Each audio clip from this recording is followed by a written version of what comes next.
Hi, I'm John Beethan, and I'm your host of What Has My Attention.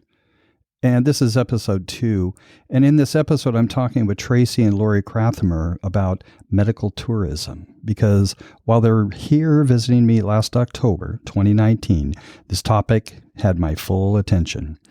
And we're talking about medical tourism and what it is, the best places to go for medical attention, the problem with healthcare in the United States, commercials, advertising, and the trance of normalcy, and Whitecoat hypnosis. This episode is being released on April 20th, 2020, and we're in the middle of a pandemic. And Tracy and Laurie were here last October, and gratefully had the opportunity to spend some time in the studio and record a couple different episodes. It'd be an understatement to say that Tracy and Laurie are two of my most favorite people on the planet, mainly because their connection to relationship, health, and global citizenship has always had my attention. I promise you'll be hearing a lot more from them in upcoming episodes. And in fact, the next episode 3 is with them, and it's titled Get a Passport. So make sure you visit the program notes for this episode at whathasmyattention.com for the links to the items we mentioned here in this episode, also how you can get in touch with Tracy and Laurie. And as always, if you enjoyed this episode, do please tell a friend. So now I bring you episode 2, Medical Tourism with Tracy and Laurie Krauthamer. So we're live. Cool. Yes. Welcome to your first podcast. Maybe not your first, huh? So great to be here. It's the first with you.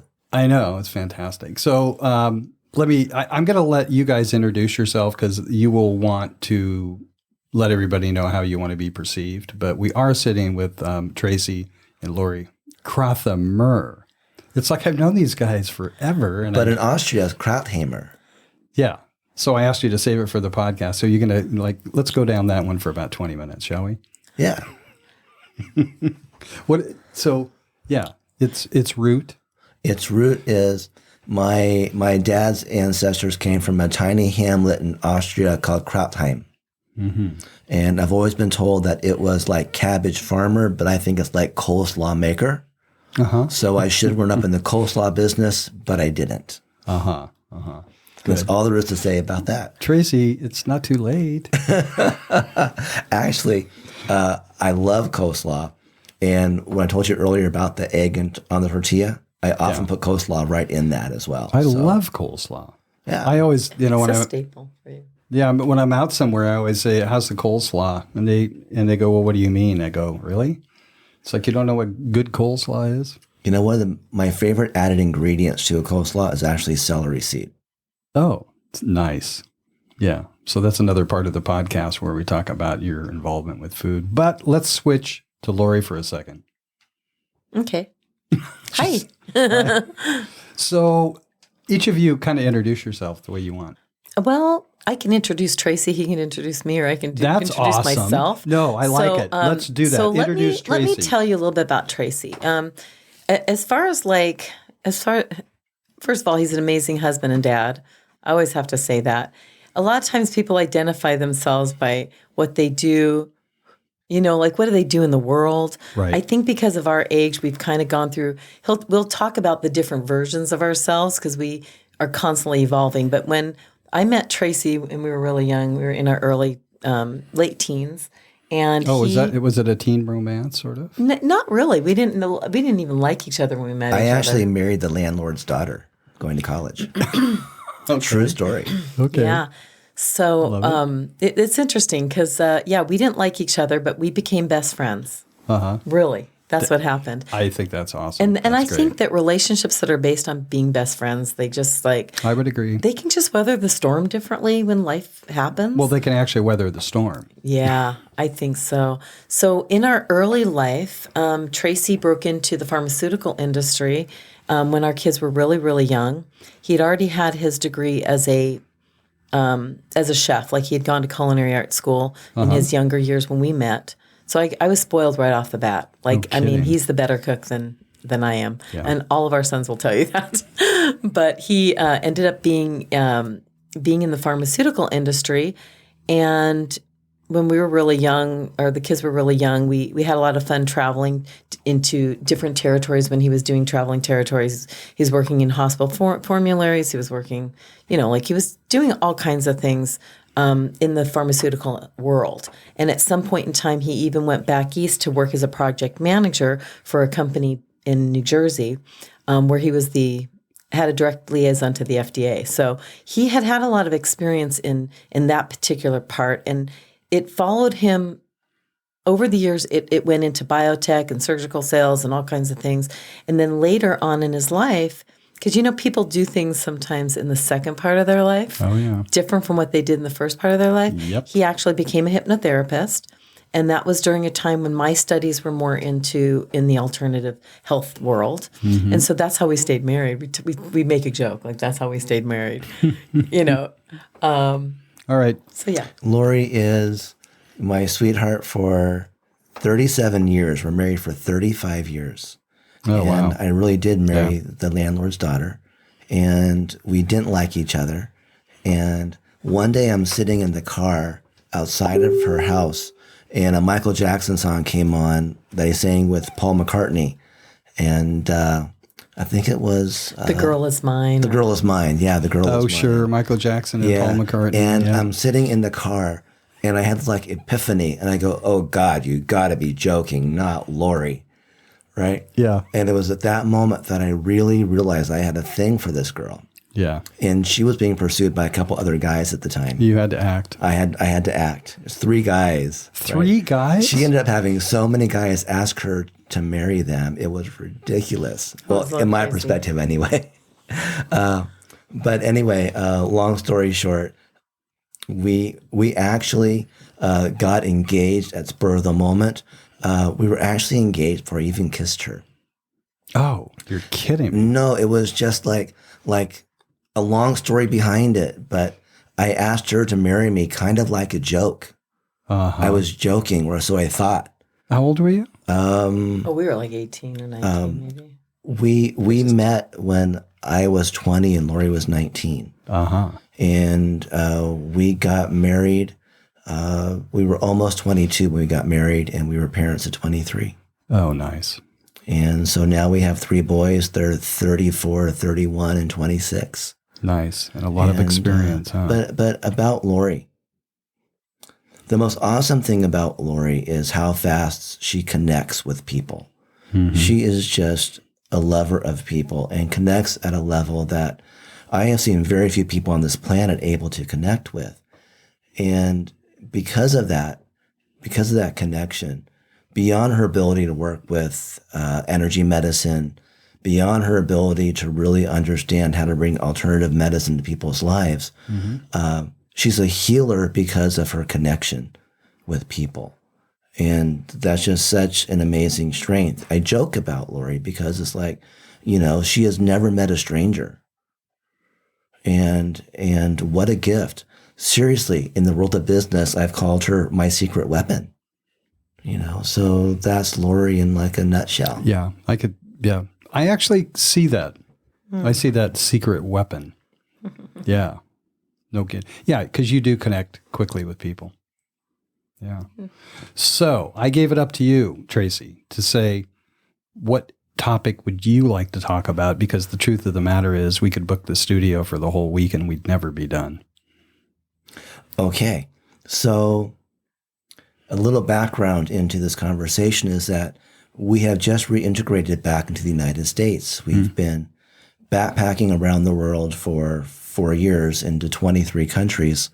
And that by itself can be so many conversations because, we had fought an illegal foreclosure for 5 years and persevered. And then somebody tried to steal our house after we won our house. And that went all the way up to the Oregon Court of Appeals, and we prevailed. And it was 6 really stressful years. And when it was all done, Lord looked at me and said, honey, it's your turn. Like, in life, it's like, it's your turn. What do you want to do? And I said, I want to get out of here. Yeah. So we sold our house. We paid off all of our debt in the world.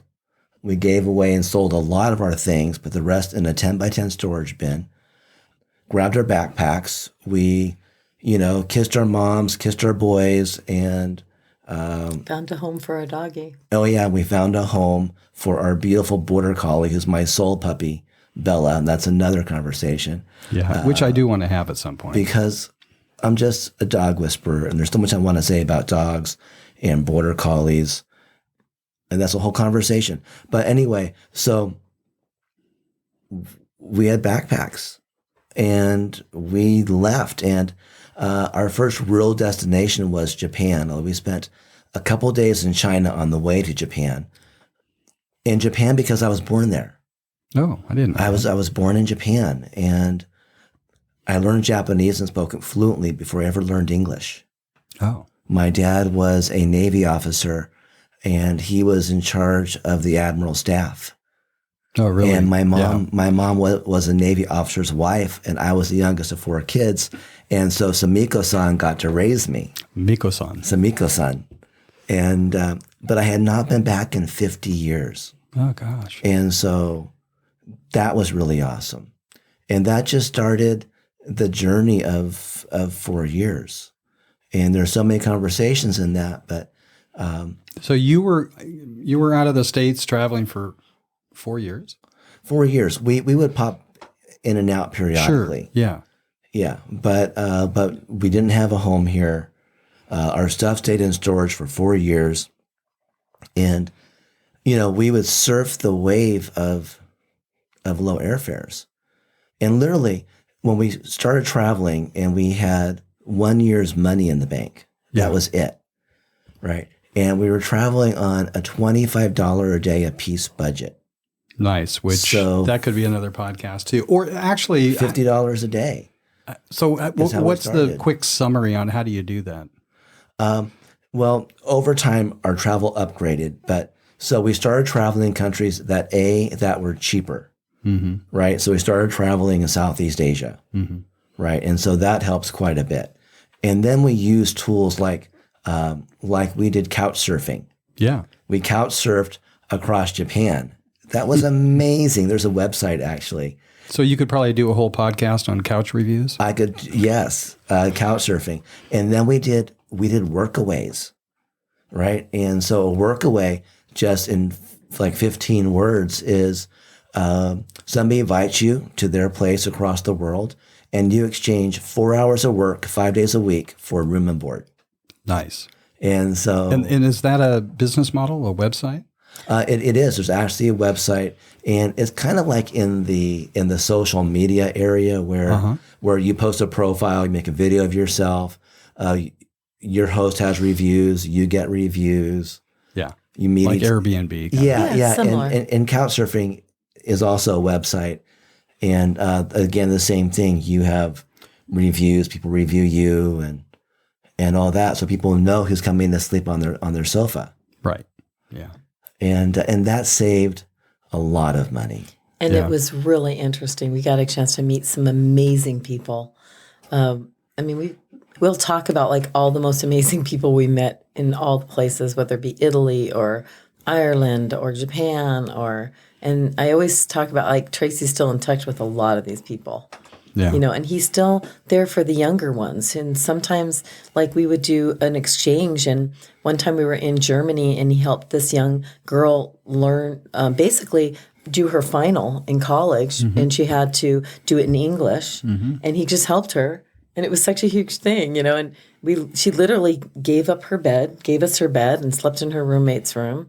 And it was just amazing. We have a lot of stories about that. That could be a whole podcast. The cool thing about couchsurfing, I just want to say this real quick, is it's not really about saving money, although you do save a lot of money by couchsurfing. It's really about an exchange of energy. A relationship. It's about relationship. Like we were hosted in Yokosuka, which is my birth city, by a man in the Navy who was like 8 years in Japan. And he hosted like 150 couch surfers in that time. But my exchange of energy was in the morning, I would have coffee with him. And we would simply have conversation in the morning. And he so loved that exchange. of just conversation. Love it. And he gave us our own bedroom, our own private bath. I mean, had full access to his house. The bus stop was like 1 block down from where we were staying. And from there was the train station. It was like a perfect place to stay. And Japan's not cheap. Yeah. So not paying for lodging in Japan was just like, Kept us in our budget. yeah. That's yeah. Okay. Well, we will do a separate episode on that. But back to where you were, if you can get back there. Yeah. Yeah. So, How we started traveling on $25 a day. And then, but we were gone for 4 years. To just summarize, we didn't know we were going to be gone for that long, but it was just one thing after another. We were in a journey and things that had evolved within like what we were doing for work and basically the way we were traveling. And we ended up in Chiang Mai for 3 months. And got a chance to experience different areas. And Tracy's background too was also in medical tourism and medical. Like he knew that if he wanted to get something done, where to go do it. So we had some things that we did in Thailand and Mexico and yeah. So one question I want to ask is, what is medical tourism? So medical tourism is a huge industry right now. Actually, depending on the studies that you read, it's between $50 and $100 billion a year of people traveling to another country to get their medical services done to save money. And people think, well, the United States has the highest quality of medicine. And I want to say that's not true. There are some countries that have much higher standards and much higher quality of care in medicine. And also those professionals will have done a lot of their training in the United States and have United States certification. But I guess one of the best examples is our first time in Thailand. Our first time in Chiang Mai, which is the second largest city in Thailand, up in northern Thailand. I've been developing over time as we travel some reactive airway disease. We'll travel somewhere. I'm not used to what's in the atmosphere or whatever they're using, and I'll become asthmatic. And I was having a difficult time one day. We were in Chiang Mai, Thailand, and it got so bad that I needed to get medical attention. And so we went to a hospital, a private hospital actually in Chiang Mai. It's called Bangkok Hospital Chiang Mai, right? And the first thing to note about this hospital is it's JCI accredited. And what that means, that's Joint Commission accredited. And so most hospitals in the United States, they want to have what's called JCAHO, which is JCAHO, which most hospitals strive to maintain a JCAHO accreditation. It's Joint Commission. And when I was working in pharmaceuticals, in biotech here in the U.S., hospitals spend months getting ready for their JCAHO inspection. It's so important. You don't want to go to a hospital in the U.S. that's not Joint Commission accredited. That's like a minimum benchmark. And JCI, which is Joint Commission International, is at a higher bar than local Joint Commission. And so we go to this hospital, and within 15 minutes, I'm being seen by a woman doctor, and I prefer women physicians, and that's another conversation. Yeah. Right. But having worked in medicine for so many years, I'd rather see a woman doctor. And she spoke perfect English, and she listened to me, and that's so important. She listened to me. Yeah, that's very different, right? isn't it? And she agreed because I knew what was up, and she agreed that's exactly what's going on. And she wrote me 6 prescriptions. Now, that's a lot of medication. But in our conversation, it was an acknowledgement that we're backpacking. And she didn't want me to get in trouble. And so she outlined like protocol A, protocol B, protocol C, And then so we go to pharmacy, and I get all these prescriptions filled. And then it's time to pay the bill. So think about this for a second. Like an urgent care visit. I had almost a half hour with a physician, 6 prescriptions, and this hospital is pristine. I mean, you can literally eat off the floor. It's beautiful, right? So it definitely felt like I was very uptown in the hospital. So if you would guess at the hospital bill, if it was in the United States, what would you think? Oh, gosh. It'd be in the thousands of dollars. Right. Thousands. Yeah. Right? I mean, $1,000 just for the urgent care. Yeah. Admission. And not even talking about the medications. Right. So, like, one of the medications is a steroid inhaler. Mm-hmm. It's a combination beta agonist, steroid inhaler, very common in the United States. On my prescription plan here, if I pay for it myself, it's $450. Wow. And I had 2 of those, like 2 different ones. Mm-hmm. Not even counting, and all the medications were brand name. Even though the brand names were a little different, the ingredients were the same and made by the same companies that I recognize. It's like Merck in Thailand is Merck in the United States, right? So my medical bill was $105. Wow. Right? Seriously. I mean, real talk, $105. And we always have travel insurance. And I'm not sure if that came into play with that at all. I don't remember. In that case, travel insurance would have reimbursed me $50. Right? But the bill was already so low. You just paid it. Right? And so, that was like a really major moment. And then I needed to have some dental work done. And so we found a dental clinic. And I think the first time I had dental work done, we found a clinic where technology is amazing. I mean, you could tell they had like technology I've never even had done at my dentist here in the United States.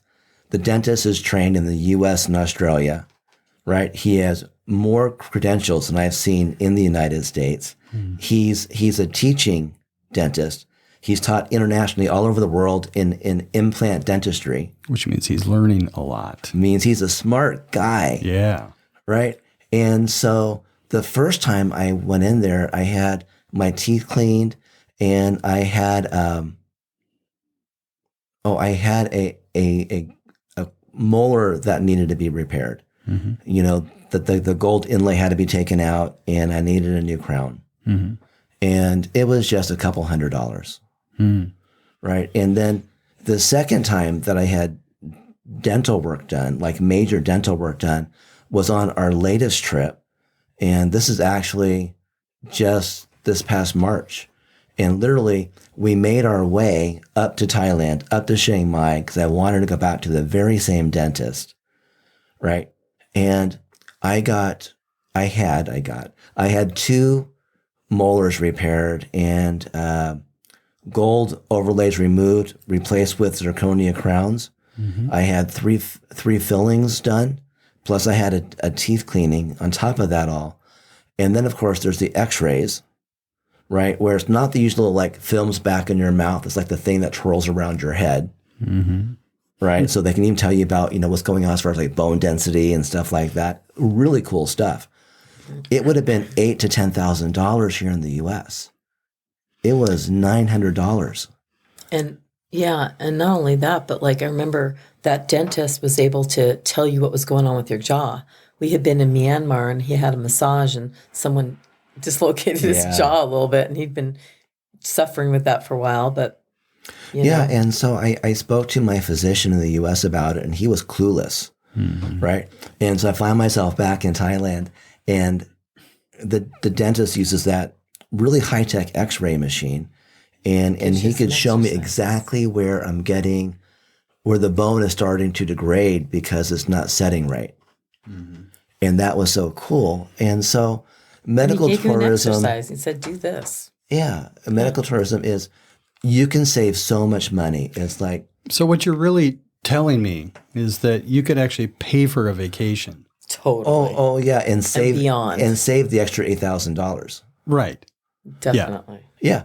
And so, there's the main places for medical tourism. I mean, if you were to pick the top 3, you would pick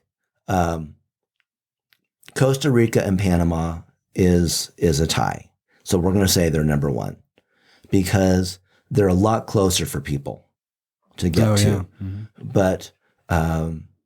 But even San Jose, Costa Rica, for example, has 3 hospitals downtown that are JCI accredited, right? And their dental clinics are state of the art.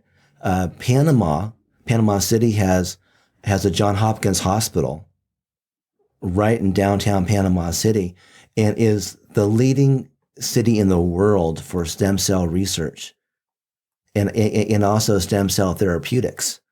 So if you want to get like cutting edge stem cell therapy done, you want to go to Panama City. And then there's India. India is one of the most cutting edge medical technology centers on earth. And then there's Thailand, and Thailand is really known for its cosmetic medical tourism, or even transgender surgeries, things like that. That's Thailand. I've heard of people or known people that actually went to Thailand for that one. And it's a more common conversation here people think about. Most people know somebody that goes to Mexico to see a dentist because dental insurance in the United States is typically a joke. I mean, you pay out of your paycheck every month to get this dental insurance. Then they put a $2,000 annual cap on it. You need $10,000 of dentistry. And then they bring out the finance papers, right? And then you're making payments for 3 years. And the time it's paid off, you have to come back and get your root canal. Jeez. You know, and so there's a statistic, and I don't know what the number is right now. But I read a few years ago that only 17% of Americans have passports, which is shocking. You know, a passport is so easy to get. And you can save a fortune by going someplace else. Yeah. You know, if you want a facelift, not that you need one, but you know. Well, I'm not on this video, so we can't prove that. You can save so much money in the areas of dentistry. People will go and get a hip replacement. And India is a very big center for getting a hip replacement, right? And a hip replacement in the United States is a $25,000 to $40,000 surgery. And, you know, just as an aside, you know, I used to work in the OR a lot, and I've seen a number of hip replacements. It's a kind of a traumatic surgery. You need some time to heal. And so, you know, you go to India to get this done, for example, and you're going to pay between, I'm not sure the numbers right now, between $6,000 and $10,000 instead of $25,000 to $40,000 or $50,000 for hip replacement. You can recover. They're not going to ship you out in 3 days because they're trying to meet some quota. Yeah. You know, if you're getting a surgery done on insurance, you're allowed so many days in the hospital before they send you out. And if you go to Costa Rica or you go to India, they allow the time for you to spend in top-notch accommodations, right, as part of your bill to the hospital. So you're staying in a suite, typically. You're eating beautiful meals. The level of nursing care, the nurses aren't having to focus on way too many patients. They have the time, and they all speak English. So it's not like you're going to be uncomfortable. The most awkward part of the journey for a lot of people is simply the flight. You know, so, you know, get a good flight. You're saving so much money, you can afford it. But, you know, we travel so inexpensively. It's like we flew 2 years ago. We had a ticket, Portland to Hong Kong round trip, Air Canada, for $360. You're kidding. We just flew back. Our ticket back to the U.S., we flew from Chiang Mai to Xi'an, China, which is where the Terracotta Warriors are, the Terracotta Army, because that was where the cheapest ticket was. That's one of the tricks, is to find out where is the cheapest ticket from a continent to a continent. And then from there, you can do the small stuff. But the ticket was so cheap, that our airfare from Xi'an, China to Las Vegas nonstop. It was actually on United on a brand new 777. And the back of the plane was almost empty, so we spread out in luxury. Was $200. So how are you discovering these flights? Are you using apps or what? That could be another podcast. Well, let's just do another podcast on it. Yeah. That's definitely a conversation. But it's honestly, it's not that hard. I just want to say this one thing about it, and we'll go back into another podcast. If you're willing to go from A to C to B, like go to a different destination first and then hop over to where you really want to go, instead of directly from A to B, you can save a lot of money. Yeah. If you're willing to fly on a Monday instead of a Tuesday, or a Wednesday instead of a Tuesday, and the days don't matter. It's just a day earlier or after. Right. You can save half or more. Yeah. So I would consider a to C to B to be an adventure. Yeah, it's awesome. I mean, you probably see stuff that you would have never seen. Oh, totally. And here's the thing. We went to China. And I promise this is another podcast. But back in the day, before you booked your own tickets, and you spoke with a travel agent, they could book you a stopover. And the stopover is a lost art. And so I know how to do it myself online. A to C C's the stopover. Yeah. So imagine you want to fly to Kuala Lumpur, right? And you're changing planes in Tokyo. Yeah.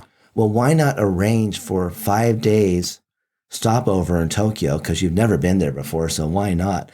And your airfare doesn't cost any more.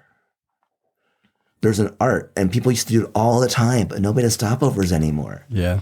And so we've done some amazing stopovers. Yeah. In fact, we were flying from Santiago, Chile to Dublin, Ireland, and ended up with a 3-day stopover in Madrid. Oh, too bad. That was so tough because we love Spain. Yeah. In some airlines, if they're a national carrier, if you stop over in one of their main cities, we'll do a stopover for free as well. Oh, nice. Little tricks of the trade, future podcasts. A lot of fun. You can tell I love that conversation. No, I know. I mean, it's like some of this is being video recorded, but if you're only listening to the audio, I can affirm that he's got this huge smile on his face. Obviously, it's what you're passionate and really good at too. So that will be another podcast. It's really, really fun stuff. But getting back to medical tourism, talking about some prices. When we were spending some time living in Chiang Mai, Thailand, I needed to get an MRI. And so I got an MRI of the base of my skull and a full cervical MRI and my upper back. And they had the most cutting edge MRI technology I've seen. And the whole cost for the full series and the radiology consult was $200. Now that's not my copay. That's the whole bill. Wow. My copay is more than that for the same thing here in the U.S. Yeah. You know? Because you're there and you're like, hey, I haven't had one for a while. I should probably just get this done. It's not going to cost us. Okay, so I'm sure you could go example after example after example. So what the heck is the problem here? Okay, so the problem in the United States is the insurance companies and the drug companies. And the attorneys. And the attorneys. I mean, is that... I mean, well, in other countries, they don't have the same litigation process that we have. So that's a real big deal. They are accountable. Don't get me wrong. They are really accountable. And the cost of living and pay is a big issue. It's like a surgeon in Malaysia is capped at $80,000 a year. Right? And so, you know, people can grumble about that, but here's the thing. They're really esteemed in Malaysia. That's a big deal. I mean, they really esteem their physicians. They go into medicine because they love people and they want to be healers. And that's also a big deal. And the cost of living is so low, they can live really, really low. I mean, really well, right? Within that economy. Now, in the United States, drug companies will sell for much less overseas, right? And so there's this big uproar about people going to Canada and buying the drugs and crossing the border, and Mexico and crossing the border. Drug companies don't want the competition. You know, different podcast. I have a health condition that if I end up going on medical therapy for it, second line therapy in America costs $180,000 a year.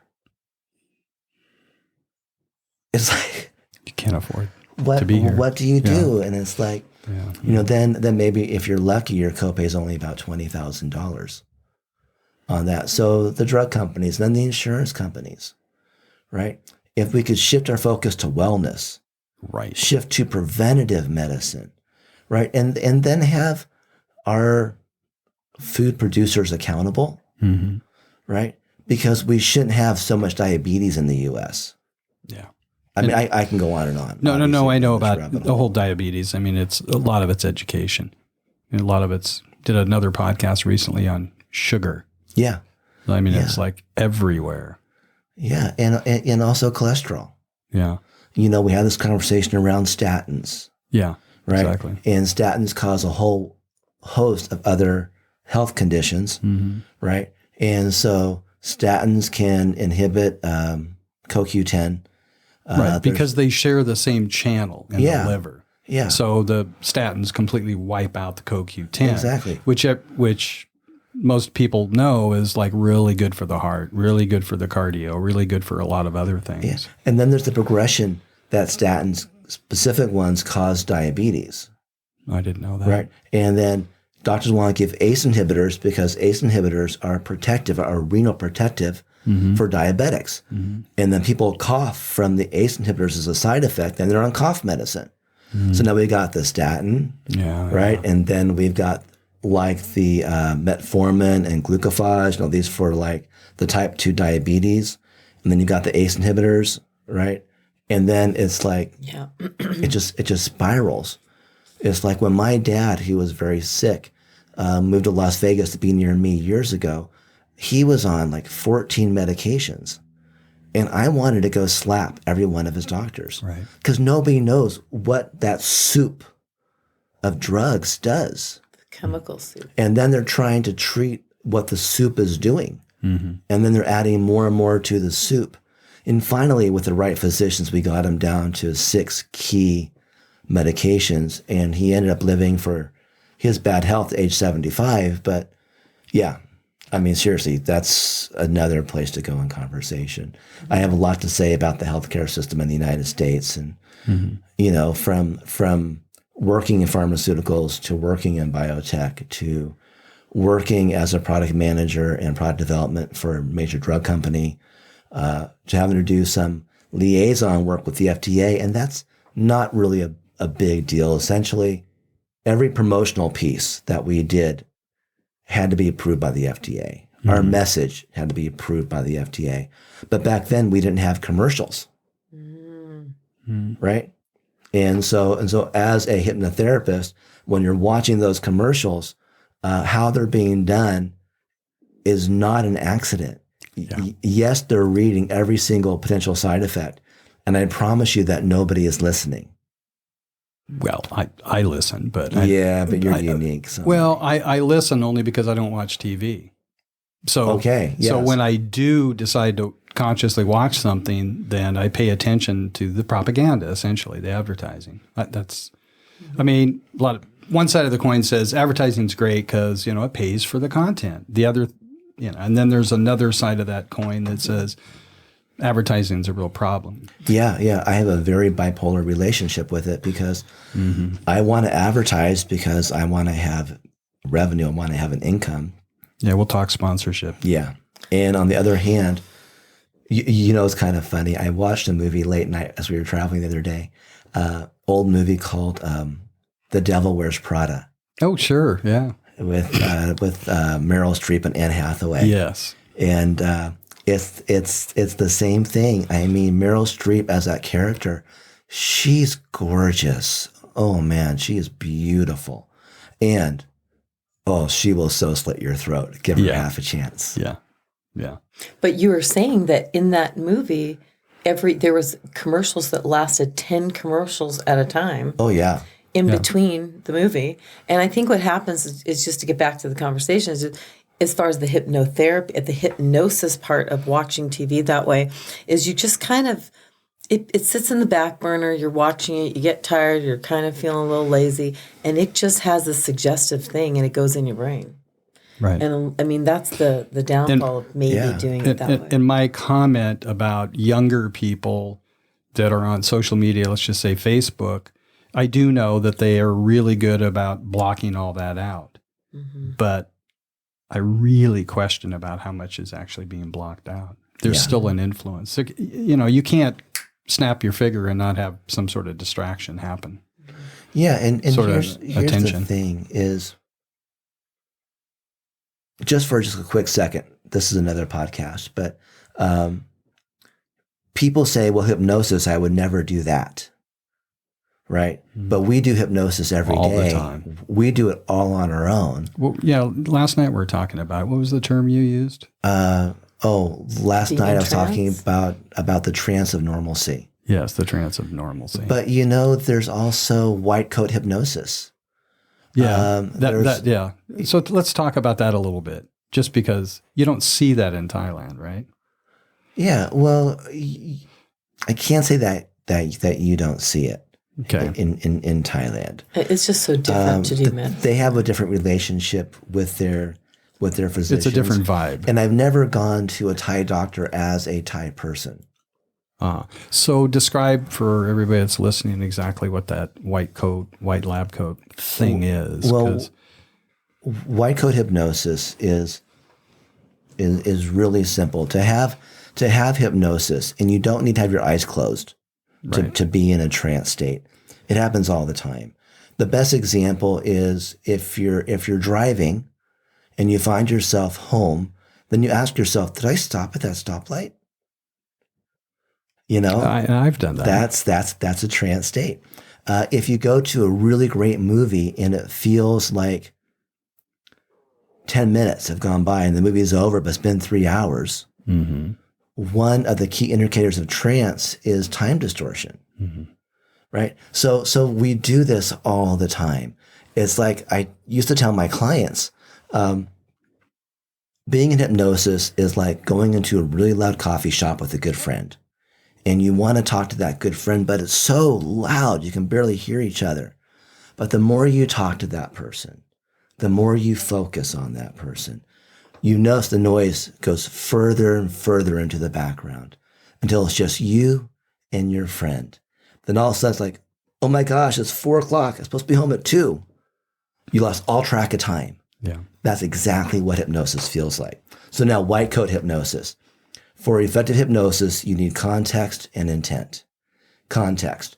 You walk to the doctor's office and you see the waiting room and you see the window. They slide it open, they take your name, they give you the clipboard, you fill out the paperwork. They have really old Reader's Digest magazines sitting in the rack, and you wait way too long to see the doctor, right? And then you finally in with the doctor. And he's got the lab coat, the stethoscope, and you have intent is to find out what's going on with you, right? And in that moment, it's almost like a shock induction. In that moment from waiting and waiting to the doctor, the big moments here, Whitecoat's stethoscope, he says, well, you've got cancer and you're going to die in 3 months. It goes right into your subconscious mind. And because you're in trance. Because you're in a trance state. And then you see people that we can all think of somebody that's done this. They said, I've been told they have 3 months to live. And then in 3 months, they're gone. Mm-hmm. That's Whitecoat hypnosis. Now, if they said to you, in 7 days, you're going to feel better. Mm. In 7 days, you're going to have twice as much energy as you have right now. In 7 days, you're going to find yourself whistling as you go to work. Those are all suggestions that we would do to somebody in hypnosis that if the doctor said them would work in that patient's life. Well, I'm feeling better already. I know, me too, right? Tracy, So that's Whitecoat hypnosis. Yeah, I didn't know it had a name. I never even thought about it until you mentioned it the other night. I wanted to bring it into this because I wanted everybody to hear it. Yeah, I think one of the things that I love, like when Tracy, if he was to work with somebody who had some kind of fatal disease, you know what he would tell them is he would say, I want you to put a date on your calendar, buy a ticket to go somewhere, do something that you have a future to live into. He would really encourage them to do something that they were looking forward to, just to distract that whole process sometimes. You know, a prime example of this is the late, great George Burns. Oh. Amazing comedian. Yes, I know. Right? Fond. When he finally passed away, he had his birthday party scheduled 3 years in advance. Oh, did he really? He did. He had everything planned out because he was living into it. Yeah. He had a future to live into. He knew who was going to be there. Yeah. What they were going to serve. Yeah. Well, it's been said, and I was going to ask you, I didn't prep you on this one, but, it's been said that depression is the lack of future. Mm-hmm. Mm-hmm. So, at some point, I want to actually talk about that depression thing because... Well, actually, that could be a podcast that I would totally talk about. Okay, well, let's. Yeah. I want to talk about it because there's way too many people I know that are depressed, and I've had my issues with it as well. Yeah. Most human beings can experience that. Yeah. They can relate to that, Yeah, but, I probably didn't express it too much, but I got extremely excited when you were coming this way. Really? Yeah. Oh, thanks. Yeah. We were excited too, actually. Yeah, no, it's just like, gosh, it's a chance to actually have the relationship that I kind of wanted to have because I don't remember exactly what was going on years ago. Just life. Yeah, it was just life and some product stuff going on and all the rest of it. But so it created excitement and future, and I thank you. Yeah, yeah, I thank you. I'm excited that we're here yeah. right now and back in relationship. And that's one of the ways you gauge a true friendship is when you can pick up, it's like no time has passed. Right. And you're right back in the exciting conversations. And there are so many conversations to be had. Yes. Well, we'll see how many we can sneak in while you're still here. Cool. Because it's kind of day 1 of 2 or 3. We'll see.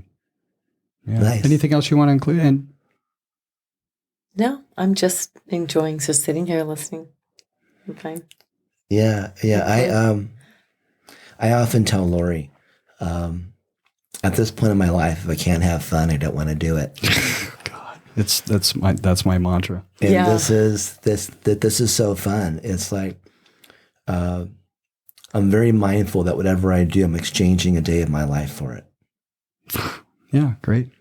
So I was going to say, hey, if you had any advice to give anybody, what would it be? But I think you just did, unless you want to expound on it. Well, that was a good one. I can expand. I'm just getting to a point where I've lost people in my life that waited too long to love their life, and I'm like, when is now the time to live a life you love? Mm-hmm. Well, how about now? Yeah. And I know that some people are in really severe circumstance. And I don't want to make light of that, but even within the midst of something that's going on really horrible, look for fun, look for play. If we can elevate our mood, we can lengthen our life. Mm. Yeah. Yeah, a little quote I used to roll by, which was that your altitude depends on your attitude. I think it's really true. Yeah. It's like, I remember when my first trip's going over to Vietnam, and I saw these really senior people working in the rice fields with their backs hunched over in extreme heat. And I was dealing with a really severe chronic pain condition at the time. And I came home and said to Laurie, I have no excuse. Mm. No complaints. No complaints. Mm-hmm. Life is good. Yeah, life is good. All right, let's wind this up. Anything else? Nope. Thank you. Great. Well, everybody else will talk to you next time, that's for sure. And you can look forward to hearing more from Tracy and Laurie in the future. I mean, I don't know if you know, but there was like 5 podcasts we have to do before you leave. Okay, that sounds good. And we'll probably get into some of the products you actually have, because I want to expose people to that too, because I'm sure that's how you're going to get through the next few days when I get you into the studio nonstop. Yeah. All right. See y'all later. Bye.